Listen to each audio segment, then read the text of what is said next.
Voilà, alors j'étais au marin-pompier de Marseille. Quand j'ai fini mes 3 ans de marin-pompier, je suis rentré à l'ASPAT. À l'ASPAT, je suis rentré dans un service qui s'appelait les selfistes. Selfistes, ça voulait dire qu'ils alimentaient les bateaux, les gens pour travailler, on surveillait les incendies, les gens, voilà. Et puis après, bon, avec en avançant, et puis tous les événements qu'on a eus, je suis rentré dans si on peut dire, les fameux diables rouges de l'époque, voilà. Et puis là, on était là pour surveiller, et puis on avait le pouvoir décisionnel d'arrêter les travaux. Et je me souviens qu'un jour, j'étais sur un pétrolier, et puis d'un coup, du dôme d'une citerne, je vois de la fumée qui sort. Je dis, qu'est-ce qui arrive? Et je savais qu'en bas, à l'intérieur, il y avait des soudeurs qui travaillaient, des chalumistes, sur les échafaudages, contre les parois, en train de remplacer. Et qu'est-ce que je fais? Je descends. Oh, merde, le feu dans la citerne. Et il y avait plein de types qui travaillaient, mais le feu était de l'autre côté. Alors, j'ai vite appelé un collègue, on est vite descendu, on n'a pas fait de bruit, on a averti, on n'a pas crié pour pas que les mecs s'affolent. On est descendu, on avait les mains chez les incendies, on a éteint le feu. Bon, après, il y avait une grosse fumée noire et tout, et c'est là qu'on a évacué les types. Et on est passé, là aussi, franchement, on a eu chaud. Il y avait quand même une camaraderie hors du commun. Hors du commun, on était soudés, parfois on était solidaires, on avait tout. Quand vous rentrez, d'abord, respectez déjà les règles qu'il y a à l'intérieur. Je parle des règles de l'entreprise, et puis des règles des travailleurs qu'il y a à l'intérieur. Et puis après, se rapprocher, et puis être solidaire avec les gens avec qui ils vont travailler. On passe plus de temps au travail qu'à la maison. Alors donc, à la limite, il faut faire ça. Et puis à la sortie, vous verrez, ils verront qu'on trouve beaucoup de joie dans ça.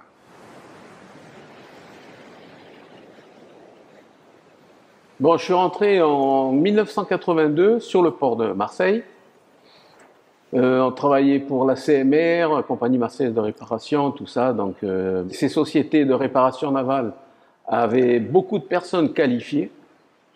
Donc, on faisait des arrêts techniques nickel. Voilà. Moi, ma profession, c'était de la sécurité incendie.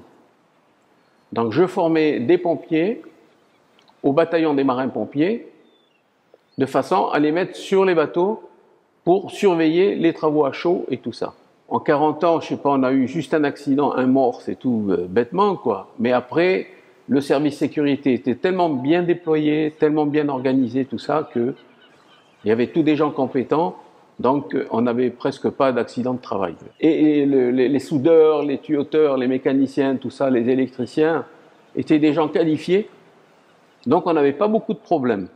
Le plan de prévention a été mis en place avant l'ouverture du chantier. Donc, en plus du port, j'ai travaillé pour Esso, Total, BP. Je mettais des équipes de pompiers qualifiées. Donc, en plus, j'avais Rhône-Poulenc, les centrales nucléaires, le Tricastin et tout ça. Donc, j'avais des contrats avec ces gens-là. Un exemple, le Rhône-Poulenc, en renforçant leur sécurité, on leur a fait économiser 1,2 milliard de centimes à l'époque. Très bien. Donc, la prévention paye. La prévention, elle a payé. Il faudrait embaucher 50 000 pompiers, des jeunes, tout ça, les former et tout ça. Donc, on n'a rien.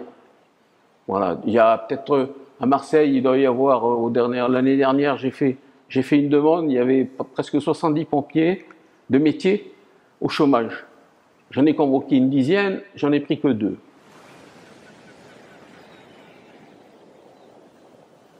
Moi, j'ai eu la chance d'y rentrer, j'avais 16 ans, en 1968, dans une société qui, quand je suis rentré, je me suis dit, j'y resterai toute ma vie.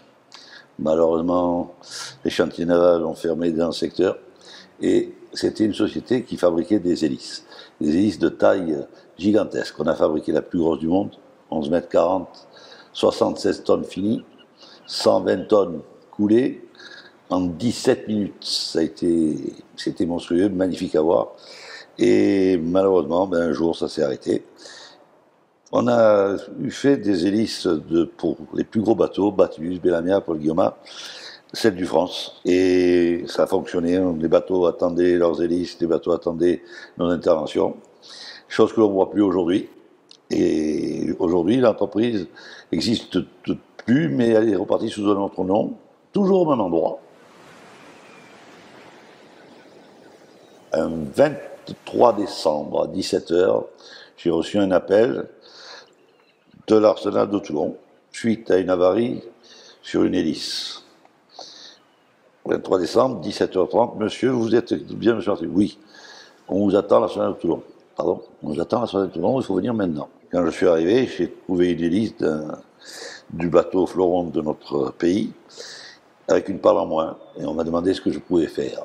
Même avec de l'expérience, du savoir, et être entouré de gens de grande valeur, rien n'est possible, et on a quand même trouvé une solution. On a récupéré une hélice d'un autre bateau, une hélice à droite d'un autre bateau, une hélice à gauche d'un autre bateau, et on a réparé cette fameuse hélice, et le Floron de la Marine nationale a pu repartir 18 jours après. Si vous rentrez dans ce métier, dites-vous qu'il n'y a pas d'heure, il n'y a pas de samedi, il n'y a pas de dimanche, mais il y en a. Mais le peu de fois où il faut être là, il faut vous dire je ne viens pas. Et ça, c'est ce qu'il faut, et il faut croire à ce qu'on fait. Malheureusement, aujourd'hui, on ne trouve pas assez de personnel. Toutes les entreprises, moi j'en dirige encore une, pour peu de temps, puisque j'arrive à l'âge où il faut s'arrêter quand même, mais mon fils prend la suite, il cherche du monde, il y a de la place, venez nous rejoindre. Bonjour, parlez-moi de votre métier, de votre carrière. J'ai commencé en 1949 à la SPCN comme élève traceur. Après, j'ai fait le chaudronnier, le soudeur, et je suis passé chef d'équipe, contremaître. Et au milieu de ma carrière, je suis passé chef de bord parce que je dirigeais des compagnies qui me réclamaient. Dès qu'on m'appelait la nuit, le jour, le dimanche, je prenais ma voiture et de suite j'étais à la disposition des clients. Et c'est ce qui a fait ma carrière. Ils savaient que les gens pouvaient compter sur moi à n'importe quel moment. J'ai vu tellement d'accidents sur les bateaux. J'ai vu l'Olympique exploser avec tous mes camarades. J'étais juste à côté sur le Cambodge. Et vous savez, j'ai passé des moments dramatiques. Je conseille les jeunes, pour se remettre dans ce métier qui est si beau, le métier a changé, mais aujourd'hui, il y a l'avenir pour la France là-dedans.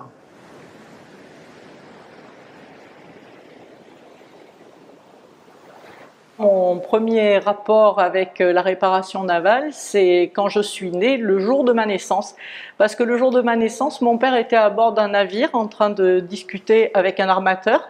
Et du coup, ma mère, on l'a appelé pour lui dire que j'étais née. Et l'armateur a dit qu'il fallait m'appeler du nom du bateau. Donc je m'appelle Liberty Bell en plus de Sabine. Voilà, donc tous les gens de la marine, souvent ils m'appellent Liberty. C'est comme ça que je suis rentrée un peu dans le milieu. Mon père était industriel réparation navale. C'était l'entreprise Gardella. Et non seulement mon père, mais aussi tous ses collaborateurs, que ce soit des ouvriers ou des cadres, ou des femmes aussi dans les bureaux, sont des gens qui ont été exceptionnellement formidables. Donc à partir d'un certain temps, on était intéressés avec mes sœurs à travailler dans ce milieu maritime, mais on a été complètement barrés par mon père, qui estimait, comme beaucoup d'autres d'ailleurs à ce moment-là, dans ce milieu-là, que ce n'était pas du tout la place des femmes. Et par contre, comme on a baigné dans ce milieu, on est 3 filles et on a 3 entreprises, dont la mienne qui est une entreprise de peinture en bâtiment. Donc vous voyez, c'est pas non plus spécialement féminin et particulièrement cosy. Mais moi, je pense que déjà, il faut se renseigner. Je pense qu'on n'est pas très renseigné sur les milieux du maritime et de la réparation navale. Donc je pense qu'il est important de se rapprocher des sachants pour être bien renseigné des métiers qui existent et de suivre des formations qui sont efficaces pour accéder à ces milieux-là. Et je pense qu'il y a un esprit qui est tout à fait bienveillant et qui est très agréable. C'est important de pouvoir agrandir le cercle des gens de la navale. J'ai commencé à naviguer à 22 ans J'ai d'abord un petit peu cherché ma voie. Je voulais absolument naviguer. Je croyais pouvoir embarquer, par exemple, sur la Calypso, parce que je faisais de la plongée sous-marine et je rêvais de travailler avec l'équipe de Cousteau. Et évidemment, ça n'était pas possible, c'est pas si simple que ça d'embarquer avec des équipes pareilles. Donc je suis entrée à l'école de la marine marchande à Marseille, l'école à la Pointe-Rouge, et j'ai pris un concours de chef de quart. J'ai réussi mon concours de chef de quart. Ensuite, il a fallu que je navigue pour avoir le droit de faire mon année scolaire. J'ai eu un peu de mal à trouver un embarquement parce que les armateurs, donc en 1982, les armateurs n'étaient pas très chauds pour embarquer des femmes. Et je suis partie pour 9 mois sur le même navire. Pendant 9 mois, j'étais élève, ce qu'on appelait un pilotin. Et j'ai navigué sur la côte ouest africaine avec des Bretons. Mais je me suis bien adaptée, malgré mon petit accent marseillais. On m'a un petit peu moqué pour ma diction. Mais j'ai fait un embarquement très sympathique avec des gens très compréhensifs. J'ai terminé commandant chez la CMA-CGM, après avoir été chef mécanicien aussi pendant 4 ou 5 ans, puisque nous sommes polyvalents. Si tu ne veux pas avoir d'ennui, il faut vraiment se tenir tranquille, s'habiller vraiment avec des vêtements bien couvrants. Le commandant était un petit peu sur son quant à soi, il ne connaissait pas trop, il avait des garçons, il ne connaissait pas trop les jeunes femmes. Mais il est venu me demander si le sextant n'était pas trop lourd pour moi lorsqu'on me faisait utiliser le sextant pour m'entraîner. Mais ça s'est bien passé. Par contre, il a voulu me faire les cuivres à la passerelle et j'ai une image bien rigolote du second capitaine et de l'officier radio qui se sont habillés, soi-disant, en petites soubrettes, qui se sont mis à faire les cuivres à la passerelle. Il y en avait pas mal, des cuivres à briquer, pendant que moi j'étais sur l'aileron en train de vérifier la navigation avec des jumelles. Si vous êtes passionné, allez-y. Il ne faut pas s'imaginer qu'on va visiter des pays, puisque c'est terminé. La navigation, c'est vraiment de la navigation au long cours. À part si on veut rester dans un port, sur un remorqueur, travailler comme pilote, alors là c'est encore mieux bien sûr, mais il faut d'abord naviguer quelques mois pour être pilote, pour passer le concours de pilotage. Et la navigation, c'est la mer, parce que les pays, on les voit de loin. Imaginez ici, quand on est en escale à Port-Saint-Louis-du-Rhône, et qu'on se dit qu'on a fait une escale à Marseille. Non, Marseille, on n'a pas vu Marseille. C'est comme quand on faisait escale à Shanghai. Non, on n'a pas vu Shanghai.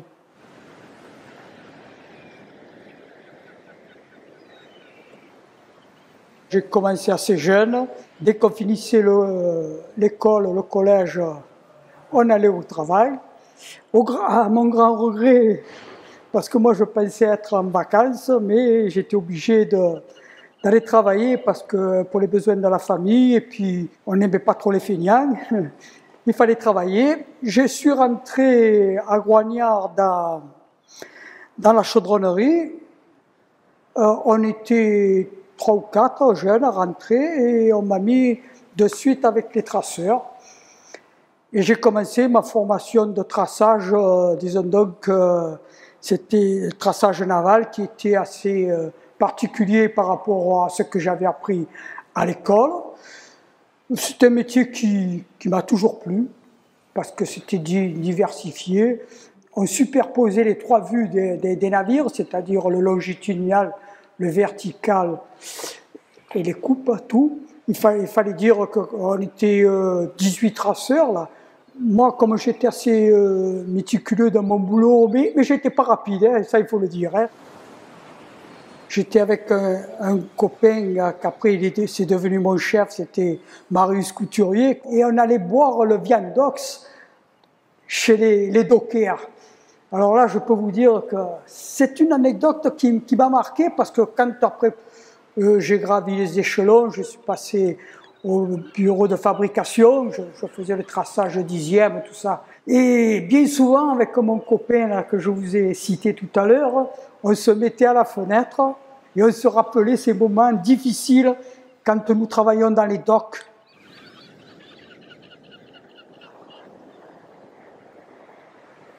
tout parent veut que son enfant ait des diplômes et malheureusement bardé de diplômes et les travaux manuels, c'est délaissé de plus en plus.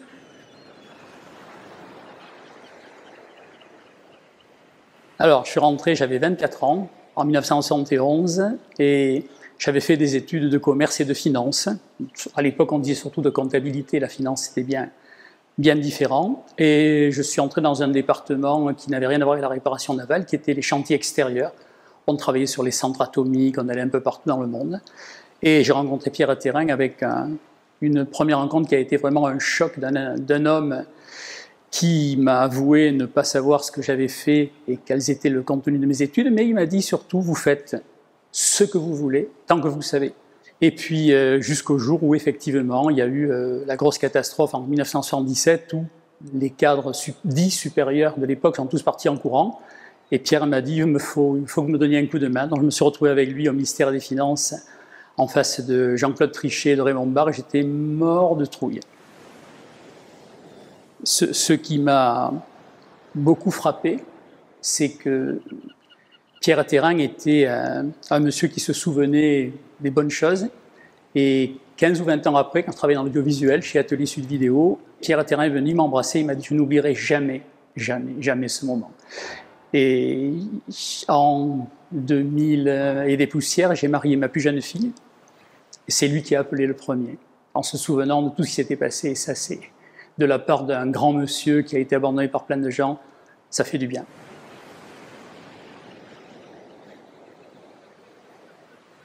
J'ai dû passer dans une demi-douzaine d'entreprises sérieuses, le reste c'était du conseil, de la finance, sans aucun intérêt. Les jeunes que j'ai rencontrés, y compris et surtout dans la dernière petite entreprise que j'ai créée, qui était une entreprise dans les énergies renouvelables, tous les jeunes que j'ai trouvés et qui ont accepté d'apprendre, d'écouter, de passer 1 ou 2 années au cours desquelles ils ont certainement avalé beaucoup de couleuvres, mais compris, tous ces gens-là s'en sont sortis. Donc moi je dis aujourd'hui, l'apprentissage c'est exceptionnel. Il faut un diplôme de base. Je ne parle pas du bac parce que le bac est devenu quelque chose de très vulgarisé, mais un BTS, un DUT, ces gens qui ont un bac +2 et qui ont un peu de connaissances et de, je dirais, de culture, ils rentrent là-dedans, ils apprennent et après ils peuvent se débrouiller tout seuls. On manque de bras, il ne faut pas qu'on manque de courage.